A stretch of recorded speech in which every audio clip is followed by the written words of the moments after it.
Hello, കഴിഞ്ഞ ദിവസം hidden കാസലിൻ്റെ shorts ഞാൻ ഇട്ട് നിർത്തിയപ്പോൾ പറഞ്ഞില്ലേ, ഇതിൻ്റെ അകത്തോട്ടുള്ള ക്ലിപ്സൊക്കെ ഞാൻ അടുത്ത ഷോർട്സിലിടാന്ന്. അതാണ് അപ്പോൾ ഇതേ നമ്മൾ നമ്മുടെ സ്കൂട്ടിയോ കാറോ ഓൺ വെഹിക്കിളാണ് എടുത്തിട്ട് വരുന്നുണ്ടെങ്കിൽ ഈ കാണുന്ന റൂട്ടിൽ കൂടെ പോയി ഈ സ്പോട്ട് വരെ നമുക്ക് നമ്മുടെ വണ്ടി എടുത്തിട്ട് വരാൻ പറ്റും. അല്ലെന്നുണ്ടെങ്കിൽ കുഴപ്പമൊന്നുമില്ല, നടന്ന് ഇവിടം വരെ വരണം, വരെ കാര്യമൊന്നുമില്ല. ഇത് കണ്ട, ഇത് ഞാൻ ഈ കാസലിൻ്റെ അകത്ത് ഫസ്റ്റ് കണ്ടപ്പോഴേ എനിക്കൊരു ഹാരി പോട്ടർ വൈബ് തോന്നിയെങ്കിലും ഇവരും ഇതുപോലെ ഗ്രിഫിൻഡോർ, സ്ലിതറിൻ, ഹഫിൾപഫ്, റേവൻക്ലോ എന്ന ഹൗസസ് എല്ലാം സെറ്റ് ചെയ്ത് വെക്കും ഞാൻ പ്രതീക്ഷിച്ചതേ ഇല്ല. ഇത് ഭയങ്കര അൺഎക്സ്പെക്റ്റഡ് ആയിട്ട് കിട്ടിയൊരു ഹാപ്പിനെസ് ആയിരുന്നേ.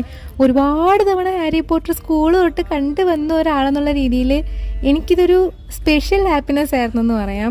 ഈ ഹാരി പോട്ടറൊക്കെ കണ്ട് ഒത്തിരി ഇഷ്ടമുള്ളവർക്ക് ഞാനിപ്പോൾ ഈ പറയുന്ന ഫീലിങ്സ് ആയിട്ട് റിലേറ്റ് ചെയ്യാൻ പറ്റുമായിരിക്കും.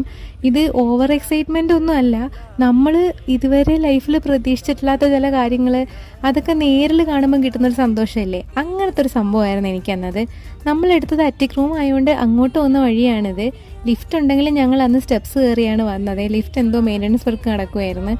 ഇത് നമ്മൾ ഫുഡൊക്കെ കഴിച്ച് കഴിഞ്ഞിട്ട് വന്നിട്ടാണ് എടുക്കുന്നത്. കാരണം ഞങ്ങൾ ഓൾറെഡി എത്താൻ 3:30 ആയതുകൊണ്ട് തന്നെ ലഞ്ച് ടൈമൊക്കെ കഴിഞ്ഞുകൊണ്ട് അവർ നമുക്ക് വേണ്ടി ഫുഡ് മാറ്റി വെച്ചിട്ട് വെയിറ്റ് ചെയ്യുമായിരുന്നേ.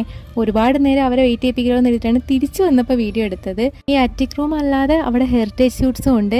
എന്തുകൊണ്ടാണ് എന്നിട്ട് ഈ റൂം ഞങ്ങൾ ചൂസ് ചെയ്തതെന്നുള്ളത് ഞാൻ നമ്മുടെ ലോങ് വീഡിയോ ഒന്ന് ഇട്ടതിൽ പറഞ്ഞിട്ടുണ്ട്.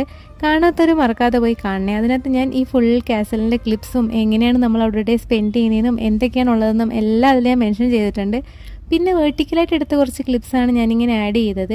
ഇത് നമ്മുടെ അറ്റിക് റൂമിൽ നിന്നുള്ള വിൻഡോയിൽ നിന്നുള്ള വ്യൂ ആണ് ഇത്. എനിക്ക് ഈ സംഭവം മൊത്തത്തിൽ നന്നായിട്ട് ഇഷ്ടപ്പെട്ടായിരുന്നു. പിന്നെ നമ്മൾ ഫുഡ് കഴിക്കാൻ പോയതും ആ ദിവസം ബാക്കി എന്തൊക്കെ ഉണ്ടായിരുന്നു, നമ്മൾ എങ്ങനെയാണ് സ്പെൻഡ് ചെയ്യുന്നുള്ളത് ഞാൻ അടുത്ത ഷോർട്സിലിടാം. അപ്പോൾ ശരി, ഓക്കെ, ബൈ.